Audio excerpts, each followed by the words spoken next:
বাসর ঘরে ঢুকতেই দেখলাম নতুন বউ বিয়ের শাড়ি খুলে পেটিকোট আর ব্লাউজ গায়ে দাঁড়িয়ে আছে। ওকে এই অবস্থায় দেখে আমি ধাক্কা খেলাম। ওর আকর্ষণীয় ফিগার আমাকে টানছে। বিশেষ করে অবিবাহিত কোনো ছেলে যদি অবিবাহিত কোনো মেয়েকে এমন অবস্থায় দেখে, সে কখনো নিজেকে কন্ট্রোল রাখতে পারবে না। এখানে অবিবাহিত বলার একটা কারণ হচ্ছে, যদিও বা একটু আগে জোনাকির সাথে আমার বিয়ে হয়েছে, কিন্তু এখনো আমাদের বাসর হয়নি। আমি অপলক দৃষ্টিতে তার দিকে তাকিয়ে আছি। সে বিভিন্ন কায়দায় আমাকে আকৃষ্ট করার চেষ্টা করছে, তার রূপের জালে আমাকে আটকাতে চাচ্ছে। হঠাৎ আমার ইভার কথা মনে পড়ে গেল। তাকে আমি কথা দিয়েছিলাম, সেদিন ইভা বলেছিল, তুমি আমার মাথায় হাত রেখে শপথ করে বলেছিলে আমাকে ছাড়া অন্য কাউকে বিয়ে করবে না। কিন্তু আজ কি বলছো? দেখো ইভা, বিয়েটা আমার ইচ্ছেতে হচ্ছে না। আমার বাবা হার্টের রোগী। আমি ওনার পছন্দের মেয়েকে বিয়ে করছি না বলে উনি সেদিন মাইনর স্ট্রোক করেছিলেন। শেষ পর্যন্ত মৃত্যু পথযাত্রী বাবাকে কথা দেওয়াতেই আমি জোনাকিকে বিয়ে করেছি। তবে আমি তোমাকে আবারও কথা দিচ্ছি, আমি জোনাকিকে বিয়ে করব ঠিকই, কিন্তু তাকে স্পর্শ করব না। সেদিন আমার কথা শুনে ইভা আবার বলেছিল, তুমি বিয়ে করবে কিন্তু তাকে স্পর্শ করবে না, তাতে লাভ কি? আমি ততদিন পর্যন্ত অপেক্ষা করব যতদিন আমার বাবা মা পৃথিবীতে বেঁচে আছে। ওনারা পৃথিবী থেকে বিদায় নেওয়ার সাথে সাথেই আমি জোনাকিকে তালাক দিয়ে তোমাকেই বিয়ে করব।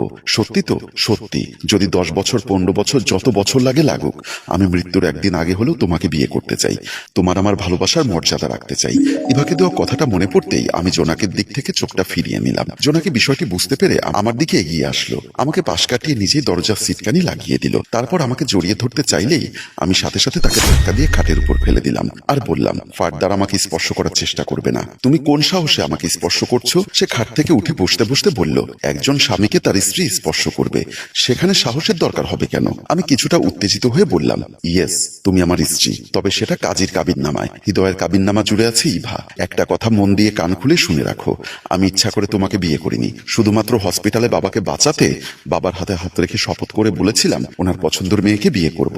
যে কদিন বাবা মা বেঁচে আছে সে কদিন তোমার আমার সংসার। এরপর তোমাকে আমি ডিভোর্স দিয়ে ইভাকে বিয়ে করব। তোমার আমার দাম্পত্য জীবনে কোনো চাওয়া পাওয়া থাকবে না, রিমেম্বার ইট। বলেই খাট থেকে একটা বালিশ এবং কম্বল নিয়ে ফ্লোরে শুয়ে পড়লাম। তাকে দেখলাম খাটের উপর বসে বসে কাঁদতে, কিন্তু তার এই কান্না আমার হৃদয়ে নাড়া দিতে পারেনি।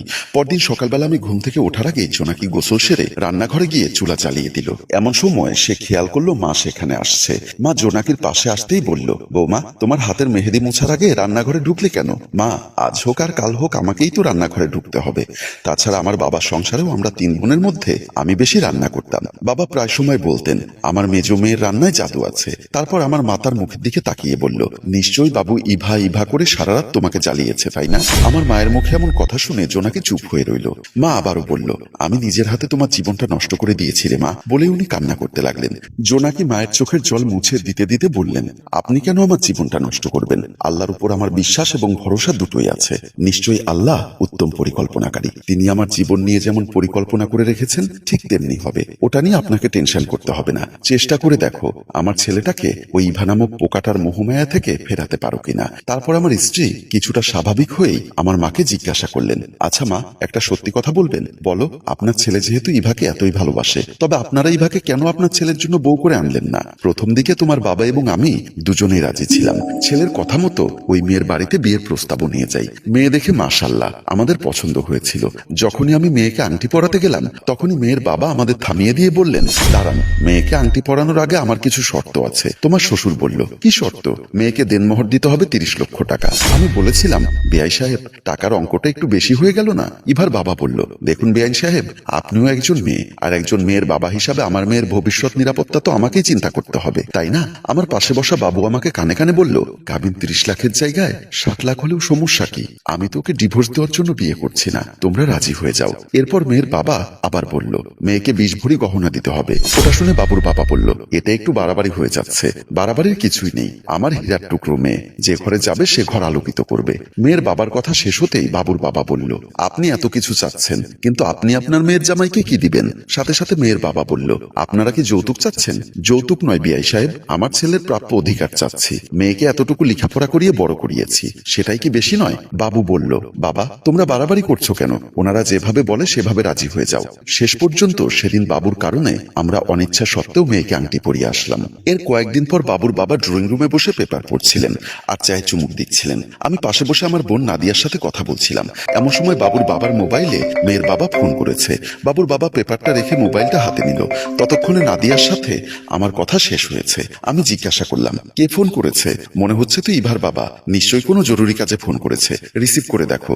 বাবুর বাবা মোবাইলটা রিসিভ করে কানে দিতেই ওপাশ থেকে ইভার বাবা বলল, আসসালামু আলাইকুম বিআই সাহেব। ওয়ালাইকুম আসসালাম, কেমন আছেন? ভালো আছি, একটা জরুরি ব্যাপারে কথা বলার জন্য ফোন করেছি। বলুন, আপনাদের বাড়িটা কার নামে? হঠাৎ এই প্রশ্ন কেন? আরে ভাই বলুন না কার নামে। এখনো আমার বাবার নামে, খতিয়ান করলে আমার নামে হবে। তাড়াতাড়ি খতিয়ানটা করে ফেলুন। মানে আমি বলতে চাচ্ছি বিয়ের আগেই খতিয়ানাটা করে জায়গাটা আমার মেয়ের নামে লিখে দিবেন। না হয় ওই বাড়িতে আমার মেয়েকে বউ হিসাবে পাঠানো আমার পক্ষে পসিবল হবে না। কথাটা শুনে তোমার শ্বশুর চমকে উঠলেন। অন্যদিকে সব কথা শেষ করে ইভার বাবা মোবাইলের লাইনটা কেটে দিলেন। তোমার শ্বশুর মোবাইল রাখার সাথে সাথে আমি বললাম, উনি কি বলতে চায়? আমার ছেলে ওনার মেয়েকে ভালোবাসে, আর এই সুযোগটা উনি কাজে লাগাতে চায়। আমি বুঝতে পেরেছি ওরা লোভী প্রকৃতির মানুষ, আর এমন পরিবারের সাথে সম্বন্ধ করা আমার পক্ষে সম্ভব না। তুমি বাবুকে বলে দিও এই বিয়েতে আমি রাজি নই। কতটা খারাপ মানুষ হলে একের পর এক এরকম শর্ত দিতে থাকে। দেখলাম কথাগুলো বলতে বলতে তোমার শ্বশুর উত্তেজিত হয়ে যাচ্ছে। আমি ওনাকে নিবৃত্ত করতে গিয়ে বললাম, প্লিজ বাবুর বাবা, তুমি এভাবে উত্তেজিত হবে না, তোমার হার্টের সমস্যা হবে। আমি বুঝতে পারছি না আমার ছেলে কি দেখে ওই মেয়ের জন্য এতটা পাগল হলো। বলতে বলতে উনি বুকে হাত দিয়ে গোংড়াতে লাগলেন, ছটফট করতে লাগলেন। আমি তখন বাবুকে ডাকতে লাগলাম। আর ওই দিনই বাবুর বাবা স্ট্রোক করেছিল। এরপর হসপিটালের বেডে শুয়ে উনি বাবুকে ওয়াদা করিয়েছিলেন যেন ইভাকে বিয়ে না করে তোমাকে বিয়ে করে। এতক্ষণ ধরে শাশুড়ির মুখে কথাগুলো শুনে জোনাকি উপলব্ধি করতে পেরেছিল দুজন অসহায় বৃদ্ধ মানুষের মনের অবস্থা, যাদের চাওয়া পাওয়ার কাছে জোনাকি হেরে গেছিল। আমার মা জোনাকির হাত ধরে বলল, বৌমা তুমি কি পারবে আমার ছেলের মাথা থেকে ইভাকে সরিয়ে তোমাকে বসাতে? আমি চেষ্টা করবো মা, যে কোনো কিছুর বিনিময়ে আমার স্বামীকে ফিরিয়ে আনতে। ততক্ষণে আমি ঘুম থেকে উঠে রেডি হয়ে নাস্তা করার জন্য ডাইনিং টেবিলে চলে গেলাম। একটু পরেই দেখলাম জোনাকি আমার জন্য কিছু জল ভাত নিয়ে এসেছে। আমি জল ভাতগুলো দেখে ওর দিকে তাকিয়ে বললাম, এগুলো কি? জল ভাত কেন? কাল রাতে আপনাকে দেখলাম গ্যাস্ট্রিকের ওষুধ খেতে। আমার বাবা বলে যারা প্রতিদিন সকালে জল ভাত খায় গ্যাস্ট্রিক নাকি তাদের ডিস্টার্ব করতে পারে না। কথাটা শুনে আমার মাথাটা চরম পর্যায়ে খারাপ হয়ে গেল। তাই রেগে গিয়ে বললাম, এই জল ভাত তোমার বাবাকে গিয়ে খাওয়াও, আমি সকালবেলায় এই ছাইপাশ খেতে পারবো না। বলে উঠে চলে গেলাম। ইভা আমার জন্য একটা রেস্টুরেন্টে অপেক্ষা করছিল। আমি কাছে যেতেই ইভা খোঁচা দিয়ে বলল, বাসর রাত কেমন কেটেছে? আমি একটা তাচ্ছিল্যের হাসি দিয়ে বললাম, কিসের বাসর? আগে খাটে ঘুমোতাম, এখন ফ্লোরে ঘুমোই। ইভা আমার দিক থেকে মুখ ফিরিয়ে অন্যদিকে ঘুরিয়ে বলল, সারা রাত একটা ঘরে একটা যুবক ছেলে একটা যুবতী মেয়েকে অন্ধকারে কিছু না করে থাকবে, সেটা আমাকে শেখাচ্ছ? তুমি কি আমাকে বিশ্বাস করো না? করি বলেই তো তোমার সাথে দেখা করার জন্য বিয়ের পরদিন এই রেস্টুরেন্টে তোমার জন্য অপেক্ষা করছি। তবে শতভাগ আস্থাটা উঠে গেছে। সাথে সাথে আমি ওর হাত ধরে বললাম, বিশ্বাসটা রেখো, আমি আজীবন তোমার অপেক্ষায় ওকে স্পর্শ করব না। দেখা যাক কদিন নিজেকে আড়াল করে রাখতে পারো। তারপর দুজনে নানা কথা বলে সময়টা পাস করে ফেললাম। সেদিন বাসায় ফিরতে ফিরতে অনেক রাত হয়ে গেছে। ভেবেছিলাম সবাই ঘুমিয়ে যাবে, কিন্তু বাসার সামনে এসে কলিং বেল টিপতেই দরজা খুলে গেল। অবাক হলাম জোনাকিকে দেখে। সে এত রাতেও আমার জন্য অপেক্ষা করছে। তার সাথে কোনো কথা না বলে সোজা ডাইনিং টেবিলের দিকে চলে গেলাম। ডাইনিং টেবিলে এসে দেখলাম দুজনের ভাত প্লেটে ঢাকনা দেওয়া আছে। ওকে জিজ্ঞাসা করলাম, এখানে দুজনের ভাত কেন? আপনার আর আমার? বাবা মা অনেক আগেই খেয়ে ঘুমিয়ে পড়েছেন, তুমি খাওনি কেন? আমার মা বলেন স্বামীদের আগে স্ত্রীদের খেতে নেই, তাতে নাকি স্বামীর আয়ু কমে যায়। সাথে সাথে আমি রেগে গিয়ে বললাম, দেখো এই সংসারে আমার মা বললেন আমার বাবা বললেন এসব চলবে না। আর আমার জন্য তুমি না খেয়ে অপেক্ষা করা সেটাও আমার পছন্দ না। কারণ আমি তোমাকে আগেই বলেছি তোমার আমার বিয়েটা কাজীর কাবিননামা পর্যন্ত। আমার বাবা গত হওয়ার সাথে সাথে তোমাকে তালাক দিয়ে আমি ইভাকে বিয়ে করব। আর তোমার সাথে এক টেবিলে বসে ভাত খাওয়া আমার পক্ষে সম্ভব না। বলেই যখন আমি চলে যেতে চাইলাম তখন ও আমার হাতটা ধরে বলল, আপনি টেবিলে বসে খান, আমি নিচে বসছি।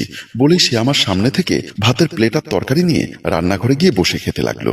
ভাত খাওয়ার পর আমার ধূমপান করার অভ্যাস আছে, তাই বেলকনিতে দাঁড়িয়ে একটি সিগারেট ধরালাম আর মনে মনে ইভার কথা ভাবতে লাগলাম। আমার কেন জানি মনে হয় ইভা ছাড়া আমার পৃথিবীটা শূন্য মরুভূমির মতো। আমি ইভাকে ছাড়া একটা মুহূর্তও কল্পনা করতে পারি না। শুধুমাত্র বাবার জীবন রক্ষার্থে আমার নিজের জীবনটা নিয়ে ছিনিমিনি খেলতে হচ্ছে। কথাগুলো ভাবছি আর ধূমপান করছি। এরকম করতে করতে কখন যে আরো 2 ঘন্টা পার হয়ে গেল সেটা আমি নিজেই টের পেলাম না। চোখের উপর ঘুম চলে আসছে, তাই ঘুমানোর জন্য নিজের রুমের দিকে চলে গেলাম। ঘরে ঢুকেই দেখলাম জোনাকি ফ্লোরে একটা হাফ প্যান্ট আর একটা গেঞ্জি পরে এলোমেলো হয়ে শুয়ে আছে। দেখতে আকর্ষণীয় লাগছে, বিশেষ করে দুধে আলতা গায়ের রঙে যে কোনো পুরুষকেই মোহিত করবে। হ্যালো ভিউয়ার্স, আপনার কি মনে হয় জোনাকির স্বামী এই অবস্থায় দেখে জোনাকির প্রতি আকৃষ্ট হবে? দ্বিতীয় পর্বে কি হতে পারে সেটা কমেন্ট করে জানান। আমরা আপনাদের প্রচুর পরিমাণ কমেন্টস এবং শেয়ার পেলে এই গল্পের দ্বিতীয় পর্ব নিয়ে আগামীকাল হাজির হব। মনে রাখবেন, যে গল্পের ভিউজ এবং কমেন্টস ও শেয়ার কম হয় আমরা সেই গল্পের দ্বিতীয় পর্ব তৈরি করি না।